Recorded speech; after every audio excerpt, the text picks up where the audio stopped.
Okay, so we continue with the model. So here I'm testing the worst part after some 20-year runs and 10-year cycles. So the first one was 2004 to 2014, and the second cycle is 2014 to 2024. So in these two cycles, 2004 to 2007 shows the biggest drawdown.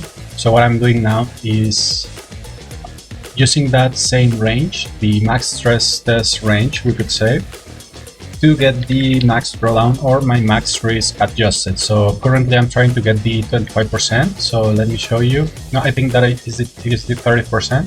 So I'm higher. So I need to, at least I need to get the max drawdown to 30% or 30k drawdown, max drawdown. That means I'm adjusting based in the worst case scenario. That will be the 2008 trend. Let's go and check it. Or I think it's the 2006 cycle. That's the house, when mainly the house crisis developed. So let me see, I think this broker doesn't offer those ticks. Nope. Let's go to another one. Let's see if this one offers. Yeah, I think this one offers. Yeah.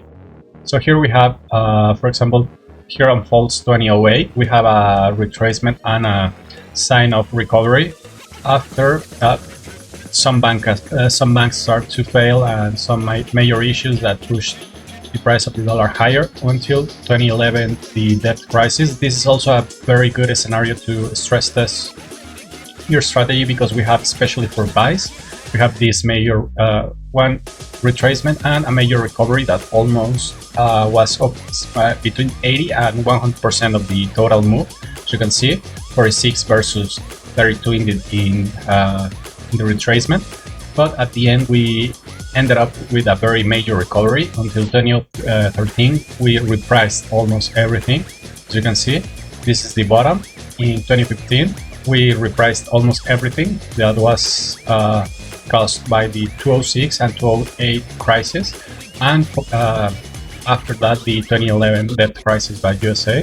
So we know that these three scenarios are very valid for us to stress test our strategy. So here we have the 2006. It's a very aggressive spike to the upside. Let me mark it. Let's say more or less right here will be a almost $200 move versus a very good almost also 200 relation very quickly. This is when everything started to unfold, all the scams and all the bad practices, and especially the all the accumulation of debt that was holding in the house market that was expected to be very very solid and almost zero risk. Well, as we can see, we got to a point where gold was very valuable versus the dollar, because pretty much we didn't know the panorama at that point or how far the spectrum was. Then they started to cover things up, they start to lie. So at one point you will see that everything will boost, so you cannot cover what it's already a mess. So here the reality was that we needed to clean this cycle, make money, and after that we have some good debt market. Let's mark it also. Have a very good range period here. We have, even though a very sustained trend to the upside, if we do something like this, we can see that we have waves. So that means we have retracements, especially here in this area. So we can close very easily, meaning our money will be safe. We won't be placing orders in the bottoms of any part of the retracements or of the trend. So once the volume enters the market and all the news and all the data, the facts, we could say, so we have a major push, we will also be able to take it on the very best part, we could say, of the trend, not in the very bottom. So the idea is that to be able to clean ranges, or let's see them as fractals, because we don't need really to use data or past data to say, hey, I'm gonna make money in the future. What I'm checking is how efficient is my EA to, if price trends 30 pips and gives me a 5 pips retracement, can I close there? Or how much drawdown I'm making, how much profit I'm closing. So I check different things, not only really I have expectations. I just want to handle the risk mainly. So that's also the thing that I'm doing with the buy model. Here is the 2011 trend. So I'm pretty much just letting this one roll and unfold the trend. So here I'm adjusting my final set for 25% because I also have already all the other. Buy model I'm adjusting until 90% because it's more reliable to trust gold than the US dollar. Why? Well, gold is real, so there's still plenty of gold below the earth that we cannot touch. Maybe we won't even touch the 100% of the gold on earth, so it's very solid to trust, even though that I am a very fan of the USA economy.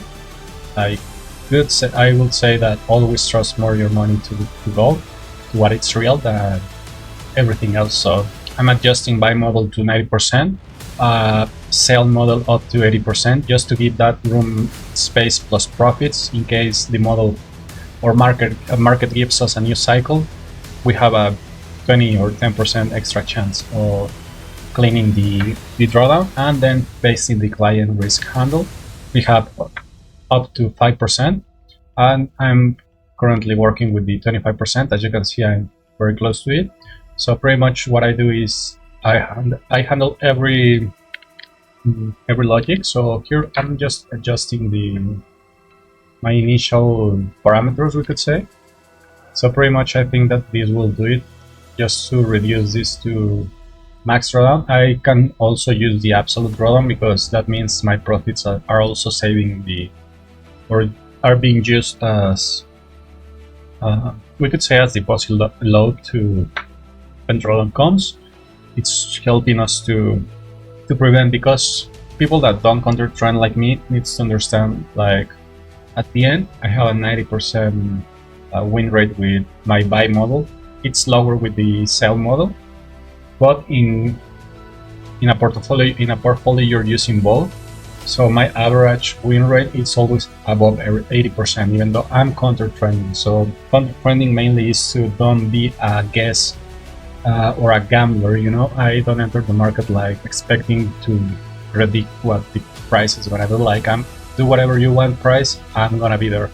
I'm gonna be chasing the retracement that you are going to give me, because data, a lot of data that we have in worst case scenarios, delivers good scenarios to test and to tell us, okay, this is the best possible combination based in data, and using just price action and simple inputs for our money to be working safely, and also reducing risk as much as possible when the trend is going on. Because as you can see, this is the green area that shows a range time or cycle between 2014 and up to 19, pre-COVID and post 2011 and all of that situation.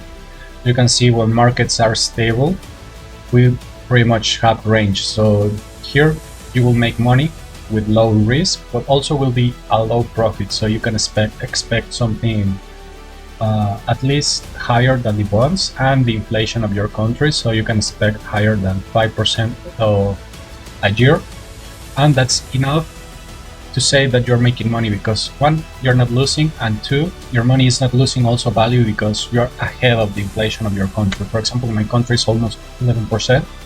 So if I'm up 11%, I could say it's more complex than that, but let's keep it.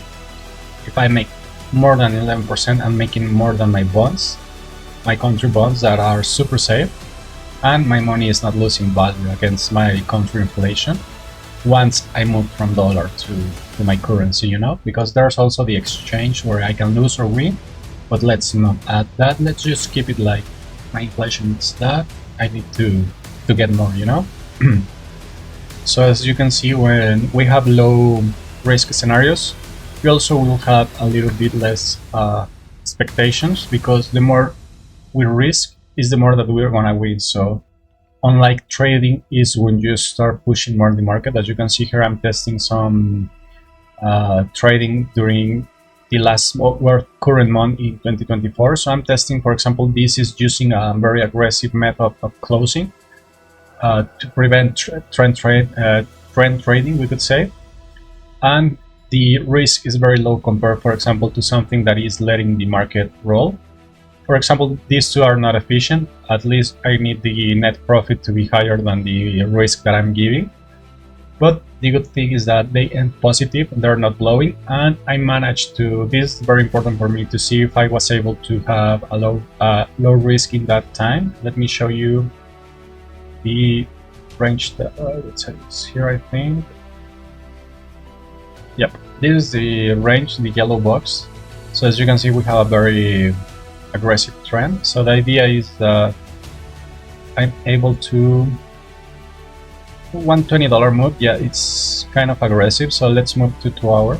Let's see the fractals. The idea is to be able to close every time price pushes, to be able to get as much as possible in top to get the retracement. For example, this cycle is very easy. Then we have this push. These are the, for trading, these are the type of candles that really blow accounts. But when trading, I always recommend to check at least the news. For example, these were candles that were triggered by Powell, the Fed head. So it's very obvious that market will react at those times, especially in that time that is New York open. But also, as you can see, we have a very efficient retracement after that. So reality is we are able to close in these parts.